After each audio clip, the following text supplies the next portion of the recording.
प्रणवत नानक दासन दासा तू सर्ब जीआं प्रतपाला। कहते भी मैं ये बेनती करदा अपने मुखार बिंद तो कह के गुरु नानक साहब महाराज कहते मैं तेरे घर दे दासां दा दास हाँ। दासन दासा तू सर्ब जीआं प्रतपाला, तू सारे जीवां दी प्रतपालना करन वाला है। पर यह बड़ी औखी गल है भी मेरे मालका तू जीवां ते कृपा करदा है, जगत नूं पाल रहे हैं, जगत नूं जीवन दे रहे हैं, सारियां दा दाता तू है। जेड़ा तैनूं भा जावे चंगा लगे वो इस संसार तो तर जांदा है ते नाम दी दात केवल तू देना है। हुणे गुरबाणी दे अंदर ये पंक्तियां पढ़ लैणियां भी नाम दी दात भी सच देवो दीन दयाला, भी दीना गरीबां दे उपर दया करन वाले सच्चे नाम दी दात तू दे रहे है। ये पंक्तियां पढ़ के सुन लैणियां बड़ी सौखी गल है, पर इन्हां नूं समझना बड़ी औखी गल है भी पालना करन वाला एक रब है ते नाम दी दात देण वाला भी वो है। पर अज पंजाब दी धरती ते किन्ने क इदां दे अखौती साध ने जिहड़े नाम दी दात दे रहे ने। लैण वाले कौन ने? लोग वो नाम लै रहे ने ते अपने मूँह तो ये गल कह रहे ने भी कोई कहंदा मैं फलाणे महापुरुषां तो ना लिया, कोई कहंदा मैं फलाणे तो लिया। पुछो भी केड़ा नाम तुहाडे महापुरुषां ने दिता है ते उन्हां दे कोल जवाब ये है भी साडे महापुरुषां ने ये गल आखी है नाम देण लग्गिआं भी ये नाम किसे नूं दसना नहीं। हुण गुरबाणी दा सिद्धांत तां ये है भी आप जपो अवरा नाम जपावो। गुरबाणी दा सिद्धांत यह है भी जन नानक धूड़ मंगै तिस गुर सिख की, जो आप जपै अवरा नाम जपावै। जेड़ा आप भी जपदा ते होरनां नूं भी जपाउंदा है। पर लोग कहंदे भी साडे महापुरुषां ने डकिया रोकिया हदायत कीती भी ये नाम किसे नूं दसना नहीं। फिर ये नाम नहीं, ये छूत दी बीमारी है जिहड़ी दसण दे नाल होरां नूं भी लग सकदी है। तुसीं बहुतिआं दे कोलों सुणिया होना है भी मैं नाम लिया, साडे महापुरुष नाम देंदे ने।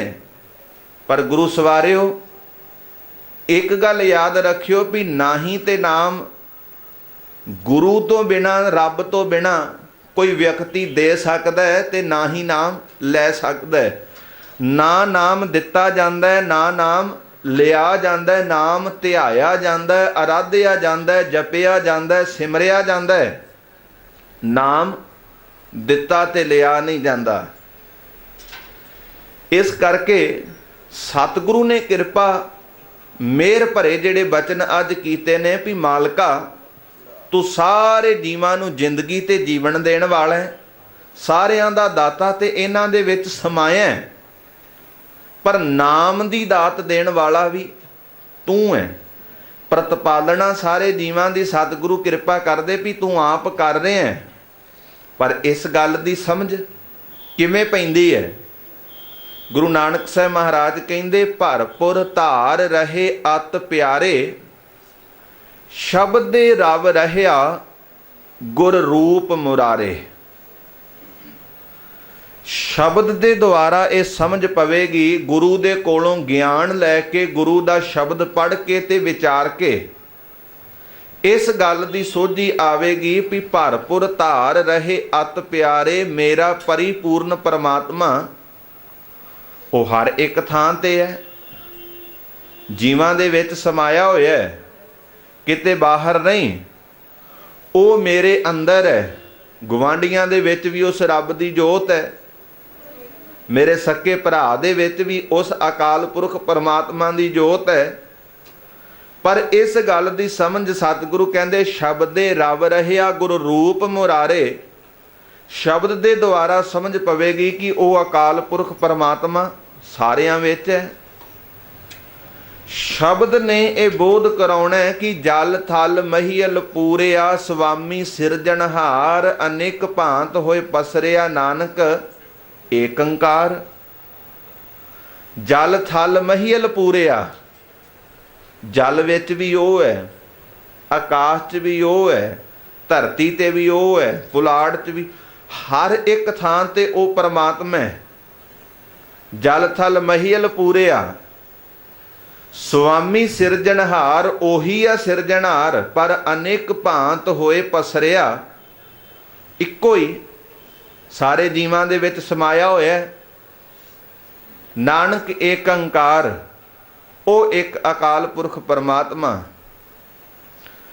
ਸਤਿਗੁਰੂ ਕਹਿੰਦੇ ਵੀ ਸਭੈ ਘਟ ਰਾਮ ਬੋਲੇ, ਰਾਮਾ ਬੋਲੇ, ਰਾਮ ਬਿਨਾ ਕੋ ਬੋਲੇ ਰੇ, ਏਕਲ ਮਾਟੀ ਕੁੰਚਰ ਚੀਟੀ ਭਾਂਜਨ ਹੈ, ਬਹੁ ਨਾਨਾ ਰੇ। ਅਸਥਾਵਰ ਜੰਗਮ ਕੀਟ ਪਤੰਗਮ, ਘਟ ਘਟ ਰਾਮ ਸਮਾਨਾ ਰੇ।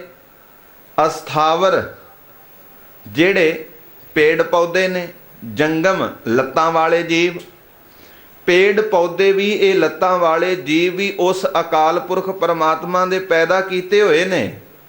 ਹਰ ਇੱਕ ਦੇ ਵਿੱਚ ਪਰਮਾਤਮਾ ਦੀ ਜੋਤ ਹੈ। ਇਸੇ ਕਰਕੇ ਹਜ਼ੂਰ ਨੇ ਆਖਿਆ ਵੀ ਚੀਟੀ ਤੇ ਕੁੰਚਰ ਅਸਥੂਲਾ, ਸਭ ਪਰ ਕਿਰਪਾ ਦ੍ਰਿਸ਼ਟ ਕਰ ਫੂਲਾ। ਮੇਰੇ ਮਾਲਕਾ, ਕੀੜੀ ਤੋਂ ਲੈ ਕੇ ਹਾਥੀ ਤੱਕ ਇਹਨਾਂ ਸਾਰਿਆਂ ਵਿੱਚ ਤੇਰੀ ਜੋਤ ਹੈ। ਸਾਰਿਆਂ ਦੇ ਵਿੱਚ ਤੂੰ ਵਰਤ ਰਿਹਾ। ਸ਼ਕਲਾਂ ਅਲੱਗ ਅਲੱਗ ਨੇ, ਰੰਗ ਤੇ ਰੂਪ ਅਲੱਗ ਅਲੱਗ ਨੇ, ਪਰ ਜੋਤ ਸਾਰਿਆਂ ਦੇ ਵਿੱਚ ਤੇਰੀ ਹੈ। ਸਮਝ ਕਿਵੇਂ ਪਵੇਗੀ? ਸਮਝ ਪਏਗੀ ਸ਼ਬਦ ਦੇ ਦੁਆਰਾ।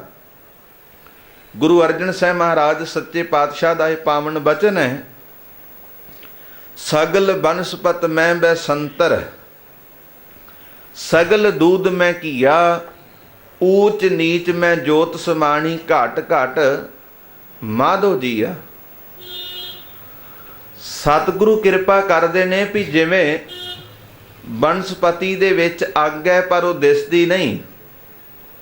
ਬਨਸਪਤੀ, ਲੱਕੜ, ਲੱਕੜੀ, ਪੇੜ ਪੌਦੇ ਭਾਵੇਂ ਕਿਸੇ ਵੀ ਕੰਟਰੀ ਦੇ ਹੋਣ, ਅਮਰੀਕਾ, ਕੈਨੇਡਾ, ਇੰਡੀਆ ਦੇ, ਹਰ ਇੱਕ ਲੱਕੜ ਦੇ ਵਿੱਚ ਅੱਗ ਹੈ।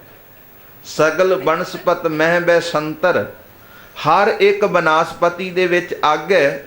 ਸਗਲ ਦੂਧ ਮੈਂ ਘੀਆ, ਹਰ ਇੱਕ ਦੁੱਧ ਦੇ ਵਿੱਚ ਘਿਓ ਹੈ। ਉਹ ਭਾਵੇਂ ਦੁੱਧ ਅਮਰੀਕਾ ਦਾ, ਕੈਨੇਡਾ ਦਾ, ਇੰਗਲੈਂਡ ਦਾ, ਉੱਥੋਂ ਦੀਆਂ ਗਾਵਾਂ ਮੱਝਾਂ ਦੇ ਰਹੀਆਂ ਨੇ, ਭਾਵੇਂ ਉਹ ਇੰਡੀਆ ਦਾ, ਹਰ ਇੱਕ ਦੁੱਧ ਦੇ ਵਿੱਚ ਗੁਰੂ ਅਰਜਨ ਸਾਹਿਬ ਮਹਾਰਾਜ ਕਹਿੰਦੇ ਜਿਵੇਂ ਘਿਓ ਹੈ, ਲੱਕੜ ਦੇ ਵਿੱਚ ਅੱਗ ਹੈ ਪਰ ਉਹ ਦਿਸਦੀ ਨਹੀਂ। ਲੱਕੜ ਦੇ ਵਿੱਚ ਅੱਗ ਹੈ ਸਮਾਈ ਪਰ ਉਹ ਦਿਸ ਨਹੀਂ ਰਹੀ। ਦੁੱਧ ਦੇ ਵਿੱਚ ਘਿਓ ਹੈ ਪਰ ਦਿਖਾਈ ਨਹੀਂ ਦੇ ਰਿਹਾ। ਜਿਵੇਂ ਲੱਕੜ ਦੇ ਵਿੱਚ ਅੱਗ ਤੇ ਦੁੱਧ ਦੇ ਵਿੱਚ ਘਿਓ ਹੈ, ਇਸੇ ਤਰ੍ਹਾਂ ਹਰ ਇੱਕ ਦੇ ਵਿੱਚ, ਉੱਚੇ ਤੇ ਨੀਵੇਂ 'ਚ, ਛੋਟੇ ਤੇ ਵੱਡੇ 'ਚ, ਅਮੀਰ ਗਰੀਬ 'ਚ, ਰਾਜੇ ਤੇ ਰੰਕ 'ਚ ਰੱਬ ਦੀ ਜੋਤ ਹੈ। ਸਤਿਗੁਰੂ ਕਹਿੰਦੇ ਸਗਲ ਬਨਸਪਤ ਮਹਿ ਬੈਸੰਤਰ, ਸਗਲ ਦੂਧ ਮੈਂ ਘੀਆ, ਊਚ ਨੀਚ ਮੈਂ ਜੋਤ ਸਮਾਣੀ, ਘਟ ਘਟ ਮਾਧੋ ਜੀਆ। ਧਨਾਸਰੀ ਰਾਗ 'ਚ 9ਵੇਂ ਪਾਤਸ਼ਾਹ ਦਾ ਪਾਵਨ ਸ਼ਬਦ ਸ਼ੁਰੂ ਹੁੰਦਾ, ਕਾਹੇ ਰੇ ਬਨ ਖੋਜਣ ਜਾਈ, ਸਰਬ ਨਿਵਾਸੀ ਸਦਾ ਅਲੇਪਾ, ਤੋਹੀ ਸੰਗ ਸਮਾਈ, ਪੋਪ ਮਦ ਜਿਉ ਬਾਸ ਬਸਤ ਹੈ, ਮੁਕਰ ਮਾਏ ਜੈਸੇ ਛਾਈ, ਤੈਸੇ ਹੀ ਹਰ ਬਸੈ ਨਿਰੰਤਰ, ਘਟ ਹੀ ਖੋਜੋ ਭਾਈ, ਬਾਹਰ ਭੀਤਰ ਏਕੋ ਜਾਣੋ, ਇਹ ਗੁਰ ਗਿਆਨ ਬਤਾਈ, ਜਨ ਨਾਨਕ ਬਿਨ ਆਪਾ ਚੀਨੈ, ਮਿਟੈ ਨਾ ਭ੍ਰਮ ਕੀ ਕਾਈ। ਗੁਰੂ ਤੇਗ ਬਹਾਦਰ ਸਾਹਿਬ ਮਹਾਰਾਜ ਸੱਚੇ ਪਾਤਸ਼ਾਹ ਦੀ ਜਦੋਂ ਆਪਾਂ ਬਾਣੀ ਪੜਾਂਗੇ ਤੇ ਸਤਿਗੁਰੂ ਦੀ ਬਾਣੀ ਦੀ ਇੱਕ ਖਾਸੀਅਤ ਹੈ ਵੀ ਜਿੰਨੇ ਸ਼ਬਦ ਨੇ 15 ਰਾਗਾਂ ਦੇ ਵਿੱਚ 9ਵੇਂ ਪਾਤਸ਼ਾਹ ਦੇ, ਉਹਨਾਂ ਸ਼ਬਦਾਂ ਦੀ ਜਿਹੜੀ ਸਭ ਤੋਂ ਪਹਿਲੀ ਪੰਕਤੀ ਹੈ ਉਹੀ ਰਹਾਉ ਦੀ ਪੰਕਤੀ ਹੈ। ਬਾਕੀ ਗੁਰੂ ਸਾਹਿਬਾਨਾਂ ਦੀ ਬਾਣੀ ਦੇ ਵਿੱਚ ਦੂਜਾ ਪਦਾ ਕਈ ਵਾਰੀ ਰਹਾਉ ਵਾਲਾ ਆਉਂਦਾ ਹੈ, दो पंक्तियां छड्ड के तीजी ते चौथी रहाओ वाली आउंदी, कई वारी पहली ते दूजी आ जांदी। पर गुरु तेग बहादुर साहब महाराज की बाणी की एक खासियत है भी जिन्ने शब्द ने उन्हां सारे शब्दां की जिहड़ी पहली वो रहाओ की पंक्ति है। सतगुरु कहंदे काहे रे बन खोजण जाई, ए भुल्ले होए भटके भ्रम दे विच पए होए जीव, तू जंगल खोजण जा रहे हैं रब वास्ते। काहे रे बन खोजण जाई, बन का अर्थ है जंगल। सर्ब निवासी सदा अलेपा, तो ही संग समाई। जिस मालक प्रभु का वासा सारियां दे विच है, वो तेरे विच भी समाया होया, तो ही संग समाई। सतगुरु किरपा करते ने रब्बी बाणी दे अंदर। भगत फरीद साहब का यह पावन बचन है कि फरीदा जंगल जंगल क्या भवें वन कंडा मोड़े, वसी रब हियाली है जंगल क्या ढूंढे। कहंदे फरीदा जंगल जंगल क्या भवें, तू जंगलों दे विच रब नूं लभण दी गल करदा है। जंगल क्या ढूंढे, जंगलों दे विचों रब नहीं मिलना, उथों दरख्तां दीयां सूलां ते कंडे मिल सकते ने, रब नहीं, क्योंकि वो रब तेरे अंदर है। वसी रब हियाली है, हियाली का अर्थ है हिरदा, अंदर मन विच दिल विच वो है, तेरे शरीर च वो है परमात्मा। इस करके फरीदा जंगल जंगल क्या ढूंढे वन कंडा मोड़े, वसी रब हियाली है, वो वस रहा तेरे हिरदे दे विच। जंगल क्या ढूंढे, इस करके ओदी प्राप्ति कितों बाहर नहीं, वो जीवां दे अंदर है। फरीदा खालक, खालक का अर्थ है रब परमात्मा। खलक मैं, खलक का अर्थ है खलकत। फरीदा खालक खलक मैं, खलक वसै रब माहे, मंदा किसनों आखिए जां तिस बिन कोई ना है। कहंदे मंदा किसनों आखिए भी उस रब तो बिना कोई दूजा नज़र ही नहीं आता, क्योंकि एक फिक्का ना गलाए सबना मैं सच्चा धनी, हियाओ ना कह ही ठाए मानक सब अमोल वै। सारियां दे विच अमोलक उस अकाल पुरख परमात्मा की जोत है। इस करके किसे दा दिल किसे दा हिरदा ना दुखा, इन्हां हिरदियां दे विच रब वस रहा। रब फरीदा खालक खलक में, रब खलकत दे विच है। खलक वसै रब माहे, ते खलकत रब च वस रही, रब खलकत च वस रहा है। मंदा किसनों आखिए जां तिस बिन कोई ना है, उस रब तो बिना कोई होर है ही नहीं। इस करके कहंदे भी असी किसनों मंदा आखिए, किनू बुरा कहिए, उस रब दी जोत तो बिना कोई नहीं। काहे रे बन खोजण जाई, सर्ब निवासी सदा अलेपा, तो ही संग समाई। फिर कहंदे पोहप मद ज्यों बास बस्त है। कुछ कुछ चीज़ां इदां दियां ने जिन्हां नूं महसूस किया जाता है। जिवें मींह पै रहा होवे ते मींह सानूं साफ दिखाई देंदा भी मींह पै रहा है, पर जिहड़ी हवा है, हवा चलदी होवे, हवा नूं देखिया नहीं जा सकदा, हवा नूं महसूस किया जाता है भी हवा चल रही है जां रुकी हुई है। फुੱਲ दी सुगंधी है, फुੱਲ दी सुगंधी नूं महसूस किया जाता है, देखिया नहीं जाता। पीड़ होवे, पीड़ दर्द होवे, उस दर्द नूं महसूस किया जाता है, पर उहदा कोई चित्र आकार नहीं दसिया जाता। डॉक्टर दे कोल जाके असीं यही आखना ना भी साडी पेट दे विच जां सिर विच दर्द हो रही है, पर वो सानू आखे भी दिखाओ किवें दी है दर्द, किड्डी क है, की आकार है उहदा, की चित्र है, नहीं महसूस हो रही है पर दिस नहीं रही। कुछ कुछ चीज़ां इस तरह दियां ने जिन्हां नूं महसूस किया जाता है। गुरु तेग बहादुर साहब महाराज कहंदे फुੱਲ दी सुगंधी नूं महसूस किया जाता है, रब नूं भी महसूस किया जा सकता है। शीशे दे विच परछावां है, पर वो परछावां फड़िया नहीं जाना, पकड़िया नहीं जाना। ਉਹਦਾ ਕੋਈ ਚਿੱਤਰ, ਆਕਾਰ, ਤਸਵੀਰ ਫੁੱਲ ਦੀ, ਸੁਗੰਧੀ ਦੀ, ਹਵਾ ਦੀ, ਪੀੜ ਦੀ, ਦਰਦ ਦੀ ਕੋਈ ਨਹੀਂ ਬਣਾ ਸਕਦਾ। ਇਨ ਬਿਨ ਇਸੇ ਤਰ੍ਹਾਂ ਭਾਈ ਜਸਵੰਤ ਸਿੰਘ ਪਰਵਾਨਾ ਜੀ ਨੇ ਇੱਕ ਬੜੀ ਸੁੰਦਰ ਗੱਲ ਲਿਖੀ ਹੈ।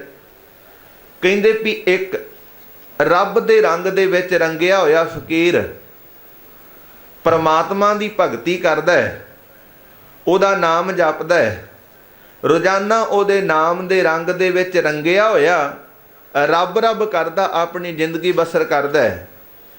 ਇੱਕ ਸਾਖਤ ਮਨਮੁਖ ਬੰਦਾ ਰੋਜ਼ਾਨਾ ਉਹਦੇ ਲਾਗੋਂ ਦੀ ਲੰਘਦਾ ਹੈ ਤੇ ਵਾਰ-ਵਾਰ ਇਹ ਗੱਲ ਆਖਦਾ ਹੈ ਵੀ ਫਕੀਰ ਜੀ, ਜਿਸ ਰੱਬ ਦੀ ਤੁਸੀਂ ਬੰਦਗੀ ਭਗਤੀ ਕਰਦੇ ਹੋ, ਨਾਮ ਜਪਦੇ ਹੋ, ਮੈਨੂੰ ਵੀ ਤੁਸੀਂ ਉਹਦੇ ਦਰਸ਼ਨ ਕਰਾਓ, ਦੀਦਾਰ ਕਰਾਓ। ਤੁਸੀਂ ਆਖਦੇ ਹੋ ਵੀ ਮੈਂ ਉਸ ਪਰਮਾਤਮਾ ਨੂੰ ਮਾਣਿਆ, ਮੈਂ ਉਹਦਾ ਆਨੰਦ ਬੜਾ ਭੋਗਿਆ, ਪਰ ਕਿਰਪਾ ਕਰਕੇ ਮੈਨੂੰ ਵੀ ਤੁਸੀਂ ਉਸ ਪਰਮਾਤਮਾ ਦੇ ਬਾਰੇ ਕੋਈ ਬੋਧ ਕਰਾਓ। ਕਹਿੰਦੇ ਫਕੀਰ ਨੇ ਉਸ ਸਾਖਤ ਮਨਮੁਖ ਨੂੰ ਰੋਜ਼ਾਨਾ ਸਮਝਾ ਕੇ ਭੇਜ ਦੇਣਾ ਵੀ ਪਰਮਾਤਮਾ ਦੇ ਦਰਸ਼ਨ ਤੈਨੂੰ ਇੱਦਾਂ ਨਹੀਂ ਹੋ ਸਕਦੇ, ਉਹ ਤੈਨੂੰ ਅਸੀਂ ਦਿਖਾ ਨਹੀਂ ਸਕਦੇ, ਉਹਨੂੰ ਮਹਿਸੂਸ ਕੀਤਾ ਜਾਂਦਾ ਹੈ, ਉਹਨੂੰ ਮਾਣਿਆ ਜਾਂਦਾ ਹੈ, ਇਸ ਕਰਕੇ ਉਹਦਾ ਕੋਈ ਖਾਸ ਆਕਾਰ ਜਾਂ ਚਿੱਤਰ, ਤਸਵੀਰ ਨਹੀਂ। ਕਹਿੰਦੇ ਇੱਕ ਦਿਨ ਕੀ ਹੋਇਆ, ਰੱਬ ਦੀ ਭਗਤੀ ਕਰਦਾ ਪਿਆ ਉਹ ਫਕੀਰ, ਉਹੀ ਮਨਮੁਖ ਫਿਰ ਆਇਆ।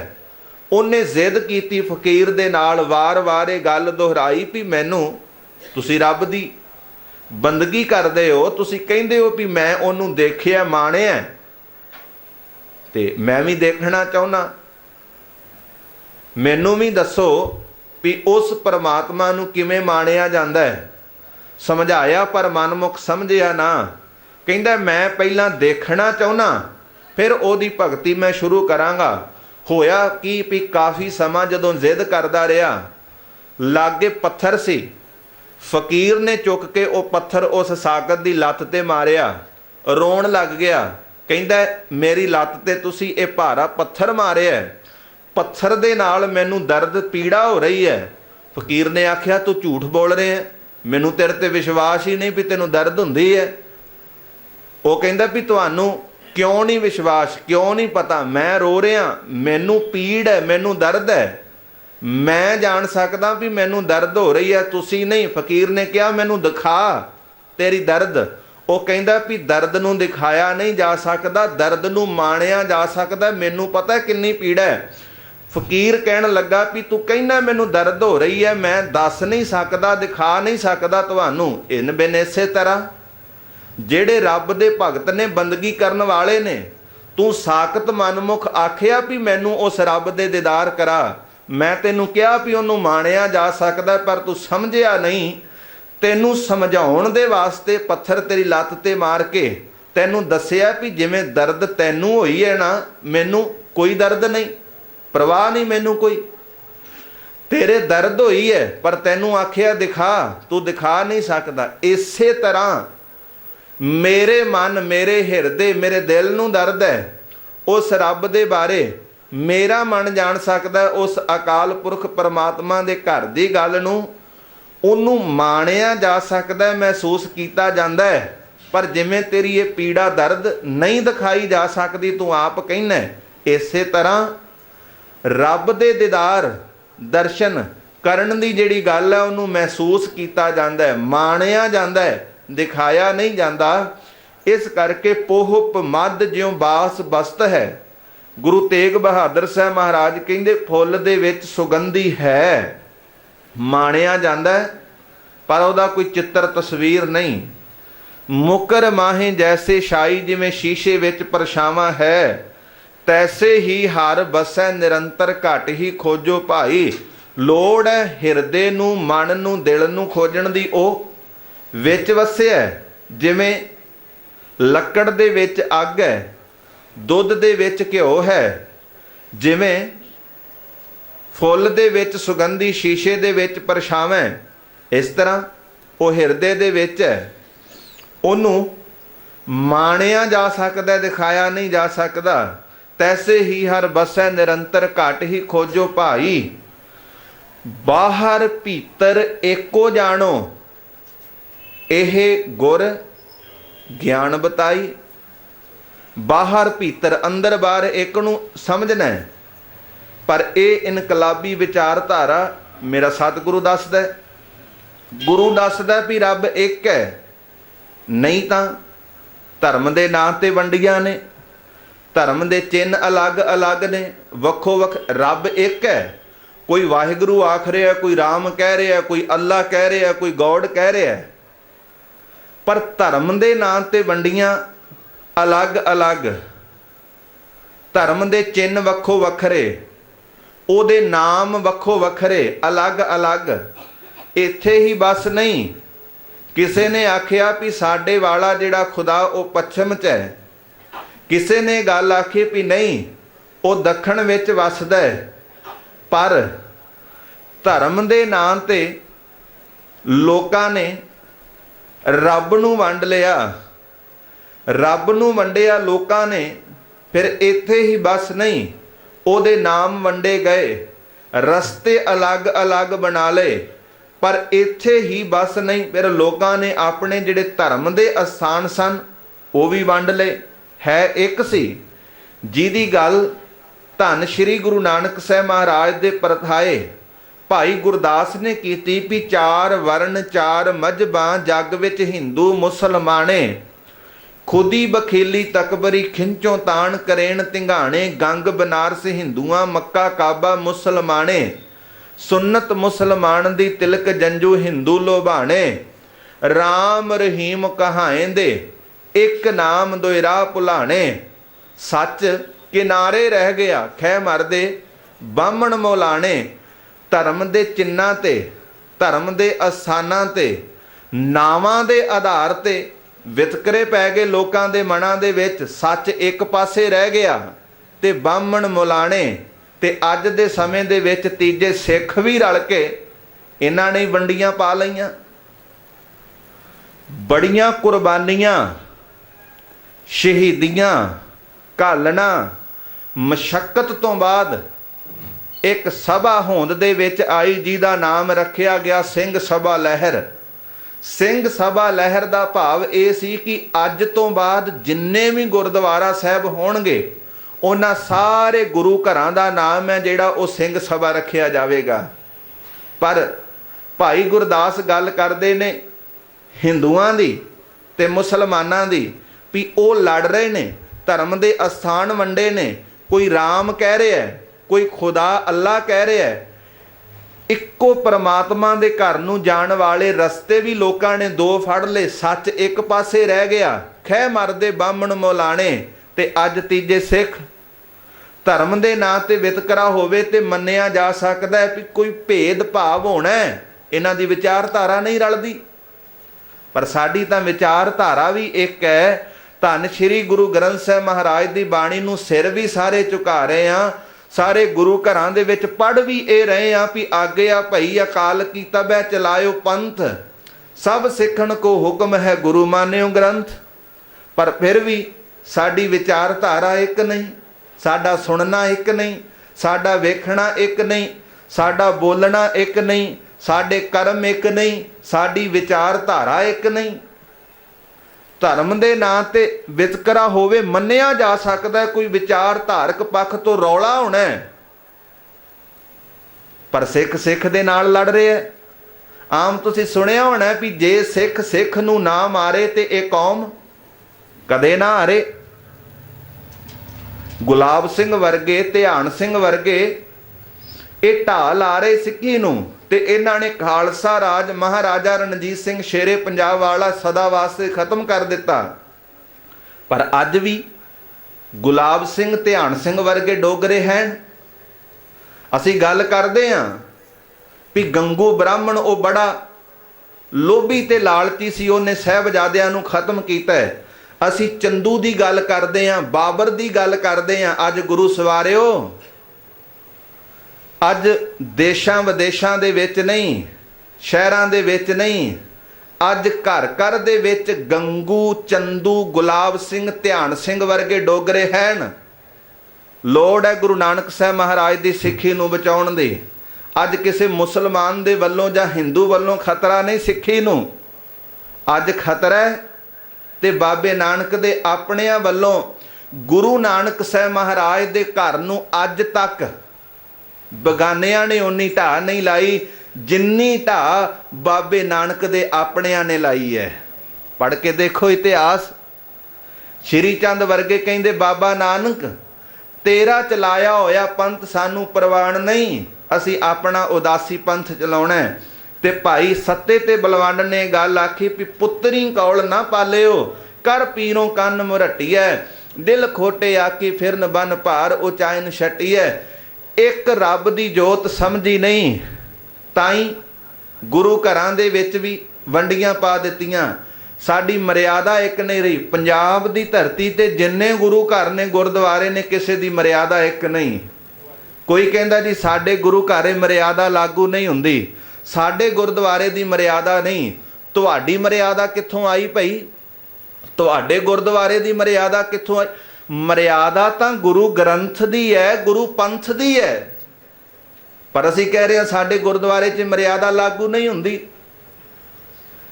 ਜਿਨ੍ਹਾਂ ਗੁਰਦੁਆਰਿਆਂ ਦੇ ਵਿੱਚੋਂ ਸਿੱਖੀ ਦਾ ਪ੍ਰਚਾਰ ਹੋ ਕੇ ਇੱਕ ਰੱਬ ਦੀ ਗੱਲ ਹੋਣੀ ਸੀ, ਪਰ ਅੱਜ ਉਹ ਗੁਰਦੁਆਰੇ ਜਾਤਾਂ ਪਾਤਾਂ ਦੇ ਆਧਾਰ ਤੇ ਬਣੇ ਹੋਏ ਨੇ।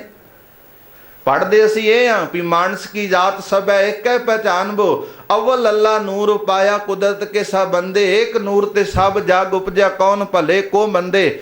ਲੋਗਾ ਭਰਮ ਨਾ ਭੂਲੋ ਭਾਈ, ਖਾਲਕ ਖਲਕ ਖਲਕ ਮੈਂ ਖਾਲਕ ਪੂਰ ਰਹਿਓ। ਸਰਬ ਠਾਈ ਪੜਨ ਵਾਲੇ ਨੇ ਵੀ ਗੁਰਦੁਆਰਿਆਂ ਦੇ ਵਿੱਚ ਵੀ ਵੰਡੀਆਂ ਪਾ ਦਿੱਤੀਆਂ। ਜਾਤਾਂ ਪਾਤਾਂ ਦੇ ਆਧਾਰ ਤੇ ਗੁਰਦੁਆਰੇ ਅੱਜ ਨਾ ਸਾਡੀਆਂ ਦਸਤਾਰਾਂ ਦਾ ਰੰਗ ਇੱਕ ਰਿਹਾ, ਨਾ ਸਾਡੇ ਚੋਲਿਆਂ ਦਾ ਰੰਗ ਇੱਕ ਰਿਹਾ, ਨਾ ਸਾਡੇ ਬਾਣਿਆਂ ਦਾ ਰੰਗ ਇੱਕ ਰਿਹਾ, ਨਾ ਮਰਿਆਦਾ ਇੱਕ ਰਹੀ। ਕਈਆਂ ਨੇ ਆਪਣੇ ਡੇਰਿਆਂ ਦੇ ਵਿੱਚੋਂ ਨਿਸ਼ਾਨ ਸਾਹਿਬ ਹੀ ਪੱਟ ਦਿੱਤਾ ਵੀ ਅਸੀਂ ਆਪਣੇ ਡੇਰੇ ਵਿੱਚ ਨਿਸ਼ਾਨ ਸਾਹਿਬ ਨਹੀਂ ਲਾਉਣਾ।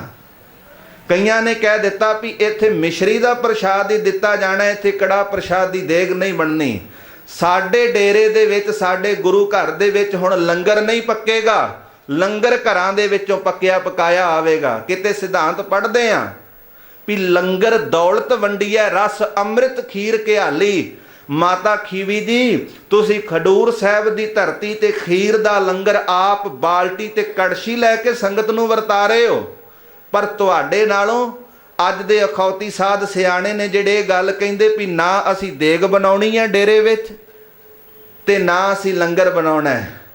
ਗੁਰੂ ਸਵਾਰੇ ਹੋ ਰਿਹਾ। ਸਤਿਗੁਰੂ ਗੁਰੂ ਨਾਨਕ ਸਾਹਿਬ ਮਹਾਰਾਜ ਨੇ ਬੜੀ ਕਿਰਪਾ ਕੀਤੀ।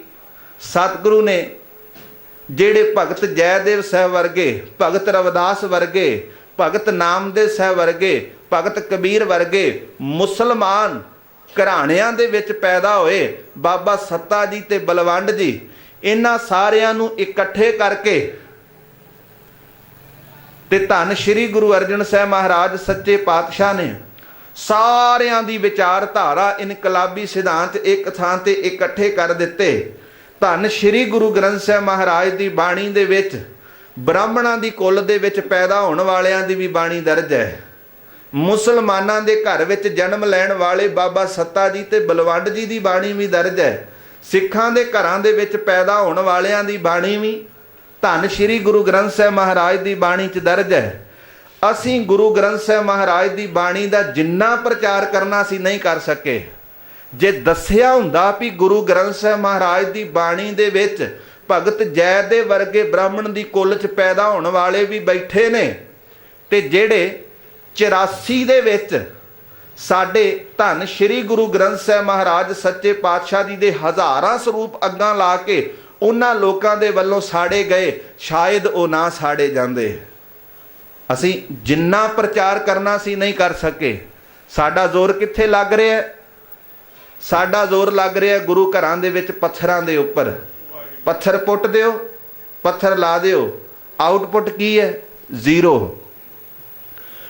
ਗੁਰੂ ਦੀ ਗੋਲਕ ਗਰੀਬ ਦਾ ਮੂੰਹ ਮੰਨਿਆ ਜਾਂਦਾ ਹੈ ਵੀ ਕਿੰਨਿਆਂ ਕੁ ਗਰੀਬਾਂ ਦੇ ਅਸੀਂ ਨੂੰ ਪੜ੍ਹਾ ਰਹੇ ਹਾਂ, ਕਿੰਨੇ ਕੁ ਗੁਰਦੁਆਰੇ ਦੀ ਮਾਇਆ ਦੇ ਨਾਲ ਵਧੀਆ ਸਕੂਲ ਤੇ ਕਾਲਜ ਖੋਲੇ ਗਏ ਨੇ ਜਿੱਥੋਂ ਗਰੀਬ ਲੋਕਾਂ ਦੇ ਬੱਚਿਆਂ ਨੂੰ ਚੰਗੀ ਨੌਲੇਜ ਪੜ੍ਹਾਈ ਮਿਲ ਸਕੇ। ਕਿੱਥੇ ਜਾ ਰਿਹਾ ਪੈਸਾ? ਇੱਕ ਅੰਦਾਜ਼ਾ ਲਾਓ ਕਿ ਗੁਰੂ ਘਰਾਂ ਦੇ ਵਿੱਚ ਮੁੱਦਾ ਕਿਹਨੂੰ ਬਣਾਇਆ ਜਾ ਰਿਹਾ? ਗੋਲਕ ਨੂੰ, ਮਾਇਆ ਨੂੰ। ਜੇ ਗੋਲਕਾਂ ਗੁਰੂ ਘਰਾਂ ਦੇ ਵਿੱਚੋਂ ਚੁੱਕੀਆਂ ਜਾਣ ਤੇ ਨਾ ਕੋਈ ਪ੍ਰਧਾਨ ਬਣਨ ਵਾਸਤੇ ਤਿਆਰ ਤੇ ਨਾ ਕੋਈ ਮੈਂਬਰ ਬਣਨ ਵਾਸਤੇ ਤਿਆਰ।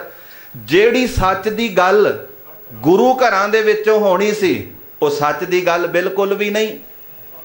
ਕਿੰਨੇ ਗੁਰੂ ਘਰ ਨੇ ਪੰਜਾਬ ਦੀ ਧਰਤੀ ਤੇ। ਅੱਜ ਇਹ ਨਹੀਂ ਵੀ ਪ੍ਰਚਾਰ ਨਹੀਂ ਹੋ ਰਿਹਾ, ਅਸੀਂ ਵਾਰ-ਵਾਰ ਇਹ ਗੱਲ ਕਹਿੰਦੇ ਆ ਜੀ ਪ੍ਰਚਾਰ ਨਹੀਂ ਹੁੰਦਾ, ਪ੍ਰਚਾਰ ਬੜਾ ਹੋ ਰਿਹਾ ਹੈ।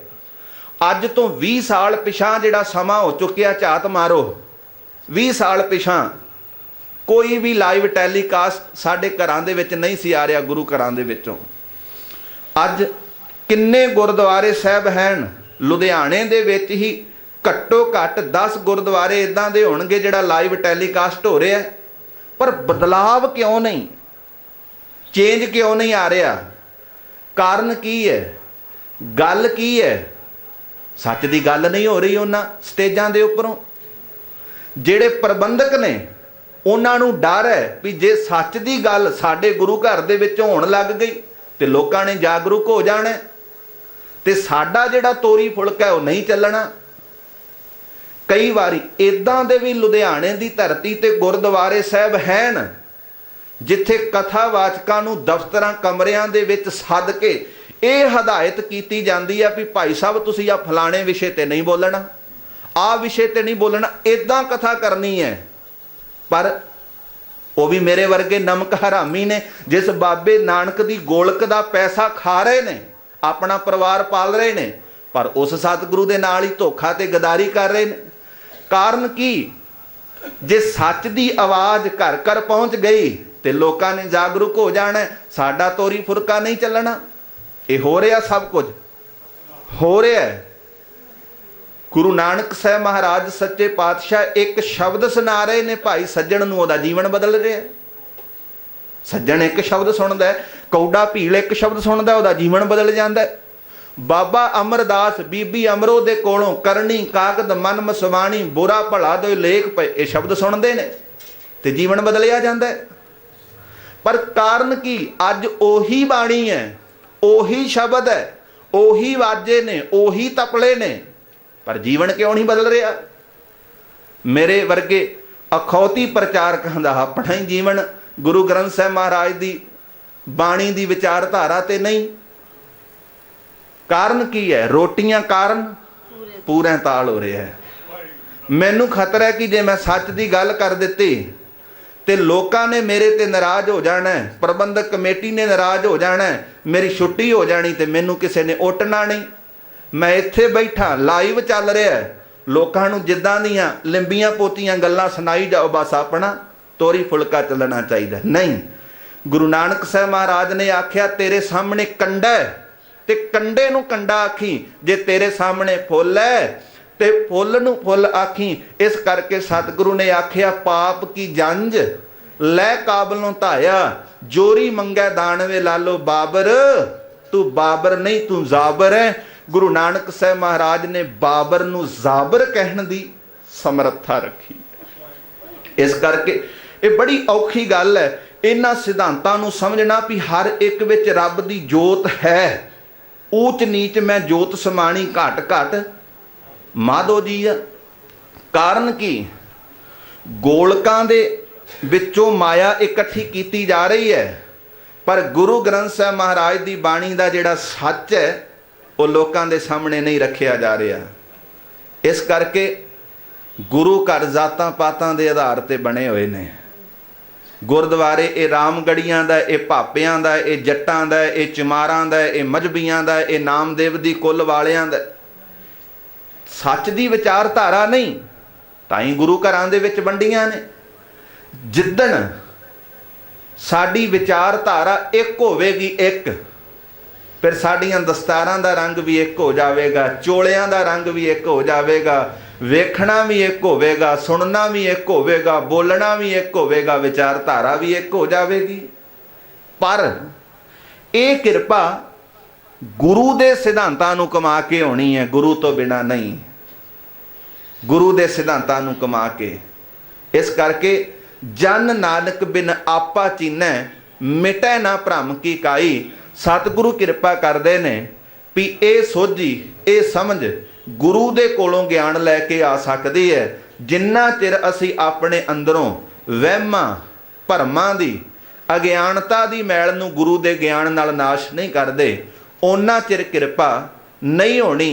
सतगुरु गुरु नानक साहब महाराज सच्चे पातशाह बख्शिश करते ने भी शब्द दे नाल समझ पैंदी भी सारियां दे विच एक अकाल पुरख परमात्मा दी जोत है। गुर रूप मुरारे त्रिभवन धारे ताका अंत न पाया। उस अकाल पुरख परमात्मा जिन्ने तिन्ना भवनां दे विच अपनी सत्या टकाई हुई है, ओदा अंत अज तक किसी ने नहीं पाया। उन्हें रंगी जिनसी जंत उपाए बड़े रंगां दे बड़े आकार दे कईयां जिनसां दे जीव पैदा कीते ने।